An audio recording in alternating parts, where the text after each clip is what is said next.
Assalamualaikum warahmatullahi wabarakatuh. Perkenalkan, nama saya Melia Islamiyati dengan NPM 245101133. Saya dari Prodi Ekonomi Syariah kelas A. Video ini dibuat untuk memenuhi tugas mata kuliah dari Ibu Gina Saifur Rahman MESY dengan mata kuliah Pemikiran Ekonomi Islam. Di video kali ini saya bakal ngebahas tentang pemikiran ekonomi pra-Islam. Jadi sebelum Islam datang, ternyata sudah ada banyak peradaban besar yang punya sistem ekonominya masing-masing. Nah, setiap peradaban ini punya ciri khasnya sendiri. Ada juga kelebihan dan kekurangannya. Di sini kita bakal bahas satu persatu. Yang pertama, di Mesir kuno. Di Mesir kuno, ekonomi bertumpu pada pertanian di sepanjang Sungai Nil, serta perdagangan hasil bumi seperti gandum dan linen. Tujuan utamanya adalah untuk menjamin kesejahteraan rakyat dan stabilitas kerajaan. Namun, masalah besar muncul, yaitu ketimpangan sosial. Para bangsawan hidup dalam kemewahan, sementara rakyat kecil harus bekerja keras dengan hasil yang terbatas. Dari Mesir, kita belajar bahwa produksi pangan melimpah tidak otomatis menjamin keadilan bila distribusinya tidak merata.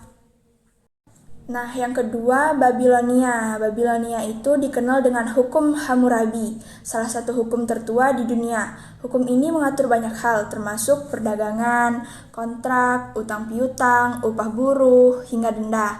Dengan adanya hukum tertulis, kegiatan ekonomi menjadi lebih tertib dan ada perlindungan bagi pihak lemah, seperti pekerja dan konsumen.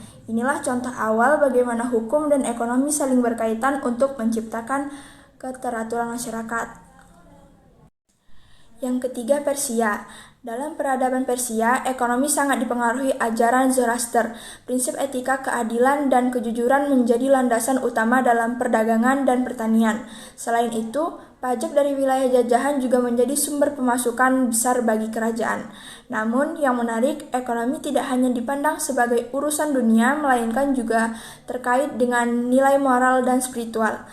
Persia menunjukkan bagaimana agama dan moral bisa dijadikan dasar dalam kegiatan ekonomi. Yang keempat, di Yunani kuno. Pemikiran ekonomi Yunani dipelopori para filsuf besar. Yang pertama, Plato. Melihat ekonomi sebagai bagian dari pengolahan rumah tangga. Menurutnya, tujuan ekonomi adalah memenuhi kebutuhan dasar masyarakat. Yang kedua, Aristoteles. Membedakan antara ekonomi produktif seperti pertanian dan perdagangan barang nyata dengan ekonomi artifisial, yaitu mencari keuntungan dari uang seperti riba. Pemikiran Aristoteles sangat penting karena merupakan kritik awal terhadap praktik riba dan spekulasi, yang kelak juga menjadi perhatian utama dalam ekonomi Islam. Yang kelima, Romawi kuno. Ekonomi Romawi tumbuh pesat berkat sistem hukum yang kuat dan ekspansi militer. Perdagangan antar wilayah semakin maju karena Romawi menguasai banyak daerah di Eropa, Afrika, dan Asia. Sistem hukum memastikan kontrak dan kepemilikan terlindungi, sehingga ekonomi bisa berjalan stabil. Dari Romawi kita melihat bahwa kekuatan hukum dan kekuasaan bisa menjadi motor penggerak pertumbuhan ekonomi. Yang keenam, India. Ekonomi India dipengaruhi oleh sistem kasta yang sangat ketat. Setiap kasta memiliki peran masing-masing, termasuk dalam bidang ekonomi. Sayangnya, sistem ini menciptakan ketidakadilan sosial karena kelompok tertentu tidak bisa menikmati kesempatan ekonomi yang sama.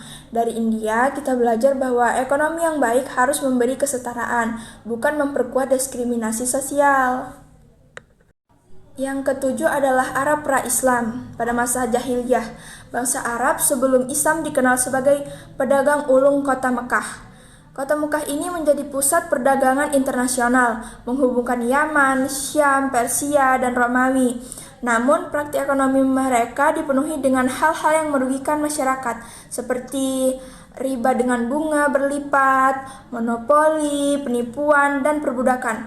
Kondisi inilah yang kemudian diluruskan oleh Islam. Ajaran Islam datang membawa prinsip keadilan, larangan riba, dan kewajiban zakat, sehingga tercipta keseimbangan antara kepentingan individu dan masyarakat.